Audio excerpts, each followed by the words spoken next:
It's cocktail hour. Maybe the beer's been opened and everybody's gravitating back there. That was on the way after the race. It was on the way back to the harbor. Yeah.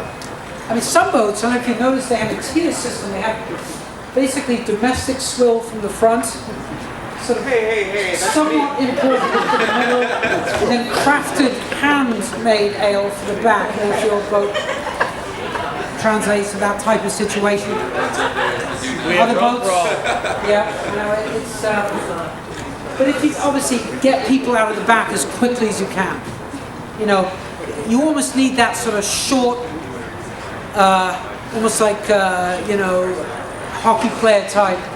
So you push people out of the cockpit to get them out of the back, because they gravitate, and you can see what it does.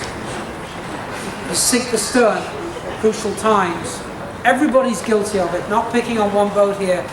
Every team, all of us can work on it. So wherever you can, when you're transitioning, try and get people as quickly out of the cockpit as you can. So rounding the weather mark, be smooth, keep weight on the rail, reset that, ease the bank slightly prior to the rounding. That's an added value one, maybe for tomorrow.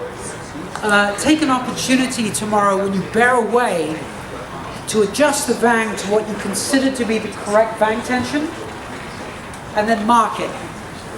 So at the weather mark, we can ease the vang to that mark, so it's preset for downwind sailing. Very common in videotape review, you'll notice, to see vang tensions either way too tight, which is very common, or too loose. And then eventually the team gets to it, but it's a while. They're focusing on the spinnaker and other things, and eventually they get the vang, but it takes a bit. So make it a point to make some marks on your vang for light, medium, and heavy air, and just ease it to that mark prior to the weather mark running, so that when you bear off, it's set for what you consider to be correct leach tension for the mainsail. Fluid and quickly to help the boat bear away. So when you ease the main out, just this idea of a nice fluid ease on the main, instead of these, have you ever seen these static burst eases? They're painful to watch, aren't they? But you see them a lot. The main kind of goes out like this, and a nice smooth ease on the main, so the boat can bear away very smoothly and turn down. Sailing to an offset here. Just a few pointers for this team here. It sounds obvious, but sail well between the buoys. I mean, if you watch the video, you'll notice that top teams sail well between the marks. They hike on the rail, they trim the sails well, they don't forget to trim the head sail, they don't over trim it, they trim it well, and they keep the boat sailing fast. They also have a good idea where that offset mark is. Wouldn't you agree that a lot of times the driver's a little bit blind as to where the offset mark is? So what you might consider doing is several things. One trick I've learned in coaching is have the driver on the final port tack approach. This is when you give them some license to look away from driving. Everyone's like, no, don't do that. Look at the offset. Yeah, just glance at the offset and get a sense for this angle here. So that when you tack around that mark in that quote-unquote blind time, i.e. can't see it right now, gentlemen's tacking across, crews going about their business of thinking about the set, etc., and I'm the last one to know where that little orange buoy is, you've got a sense for where that bow goes. Does that make sense? The other one that we've done is, in the absence of that, you may have the bow person or the jib trimmer just simply point to where the mark is. Because again, you'll see video and you'll be surprised. You'll see boats sailing 15 high of the offset. You'll see boats going below the offset. You'll be surprised. So don't be one of those boats.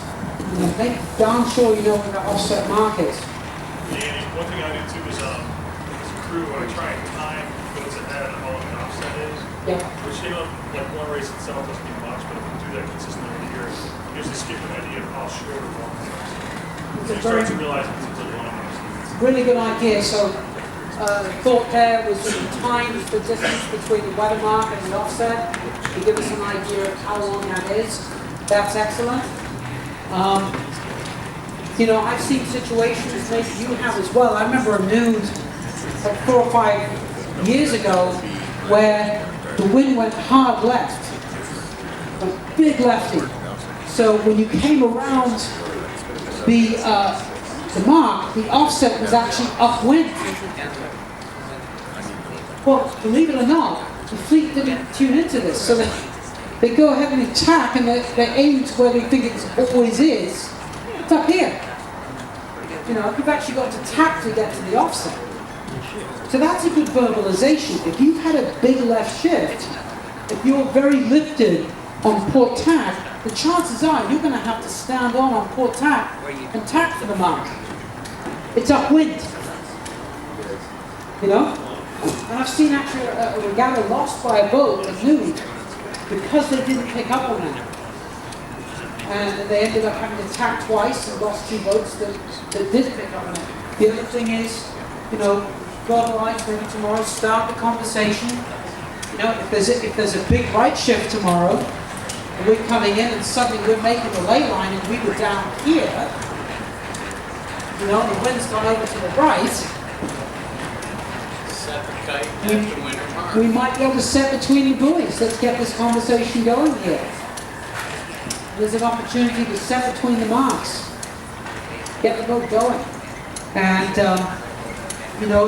then you go into a whole world, don't you? At that point, where you set between the buoys, and you might aim a little bit wide in the offset, give yourself a tactical rounding so that you can jibe and get very tight down on the ports. You can get the long port jibe down to the leeward mark there. So tomorrow, maybe start the conversation. Hey, big left shift here, we may have to beat to the offset, or offset's going to be upwind.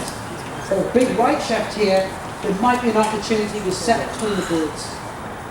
And just start to get true awareness going tomorrow about the shifts.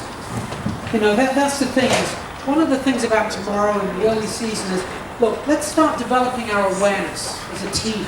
How aware are we? How situationally aware are we? How globally are we aware?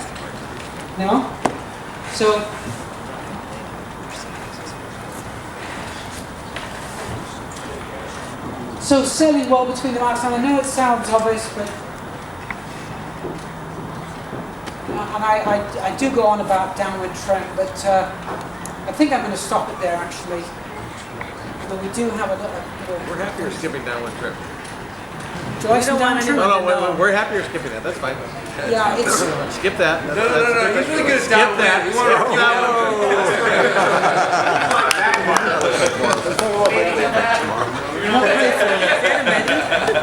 You almost wrote the check to the sailmaker, but you haven't mailed it. Can you zoom in on that graphic for us? Yeah. 40.7. 40.7, but I don't know which one. 30 point. We're not picking on anybody here. So those blue shoulders in the white center count. Did that in the sonar last week. It This was is, fun. So now are you going to foul? that was Seattle, J24 Nationals, I where 2 want to know boats what sank. 2952 is doing. This is what I wanted to talk about a little bit, was just when you do windward takedowns tomorrow. This is more boat handling rather than sail trim. When you do a weather takedown tomorrow, a couple things just to consider. One is, when the pole is stripped, you take the pole off the sail, move some bodies to windward. Get some weight to weather there. It'll heal the boat to weather and encourage the boat to keep free flying. Please do that. Make sure you move the weight to weather out of the jibes too. It'll help the pole go up and make faster to the sail as well. Heal the boat to weather coming out of jibes as well as out of for weather takedowns there. Now, just a couple of thoughts here on grounding alone. If you ground by yourself, you're in the lead, and I hope you are, sail VMG. What do a lot of teams do, because it's in their DNA, when they come around the leeward mark? Look back. Look back? Good point. Where the heck's everybody else? Cover. Look back. Pinch. Stick it up. Pinch. Because they're indoctrinated to rounding in traffic, they feel like they've got to go bow up to stay alive, coming up in front of, to respect boats ahead of them. You see it a lot. You see a lot of bow up pinching type sailing, even though there's nobody there. So it's just a little reminder that if you come around that mark in clear air, nobody on your bow, sail VMG. You know, get to close to your target speed as you can and get that thing going. Let's say, for instance, at the nude, you round the gate by yourself, the gate mark. And the other gate, you love my hypothetical on that one? Between all the other fleets. They go to and our chuckle. fleet? Well, Sure, let's go with it. let's say you're relatively by yourself, you know, not too many. Anyway, the other gate mark's a living nightmare, and it's got everybody over there fighting for dear lives. What are they going to be doing coming out of that gate? Are they going to be sailing VMG? Pinching. They're going to be pinching like nuts, aren't they, to stay off each other? If you're fortunate enough to round by yourself with what you consider a fairly good gap, this is an opportunity to go VMG and make a huge gain on the boats at the other gate there. So just something to think about. You might even verbalize that we're rounding in clear air, i.e. let's just go fast here, or we've got somebody on our bow, in which case we have to mode sail to make sure that we maintain our lanes as long as we can. And that's just me, again, just harping on this fact that when you round the leeward mark, just be sure to trim the channel strictly to the telltales. Like pet peeve number 93 should be head sail coming in too fast relative to the turn and the point of sail. I've got a little video here of a leeward mark rounder.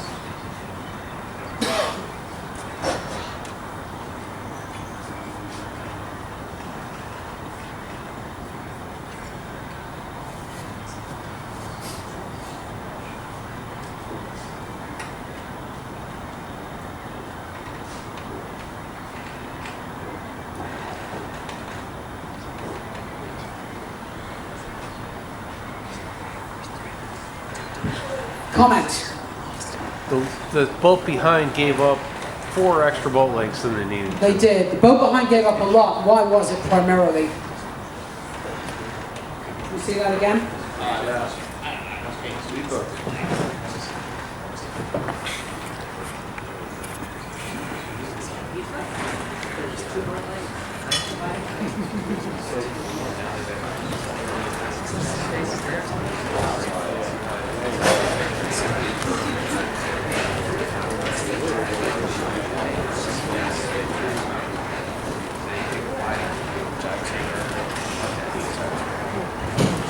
I see that yet again.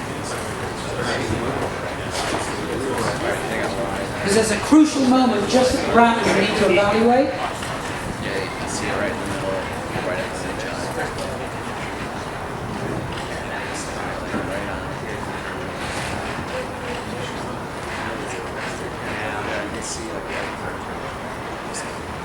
Right there.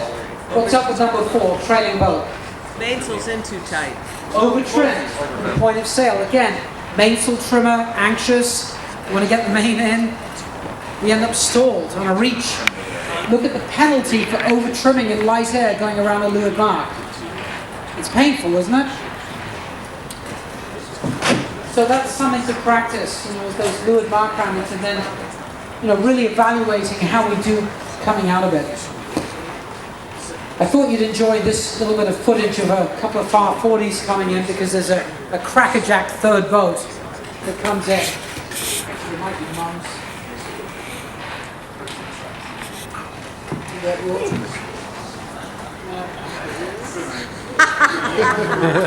Bye. Not on my watch.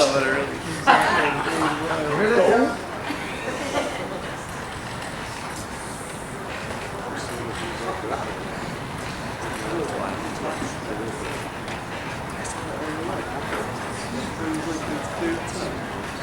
can't watch anymore, can we? Let's keep going. Now, here's the other one to, again,